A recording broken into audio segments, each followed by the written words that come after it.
Good day mga idol, welcome back muli dito sa panibagong video. Ang video na to ay para sa ating isang followers na si Sir John.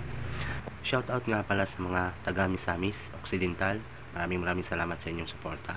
So ang video na to ay para din sa mga mahilig mag DIY or doon sa mga merong mga paupahan na bahay. Common tong ginagamit sa mga maliliitan lang na bahay, lalo na kung maliit lang na load ang inyong bahay na hindi aabot ng halos 10,000 watts na mga appliances na ginagamit nyo sa inyong mga tahanan. Ang branches na ginagamit natin dito mga idol is meron tayong 40 amperes para sa ating main safety circuit breaker, meron tayong 30 amperes na safety circuit breaker para sa mga ref or aircon. Depende yan kung anong ilalagay nyo dyan sa 30 amperes, ref ba or aircon. Dito naman sa ating 20 amperes ay para sa ating convenience outlet. Then dito naman sa ating 15 amperes is para naman to sa mga lighting. So ganyan lang kaliit yung load na bahay na pag-a-applyan mo na itong connection na to mga idol.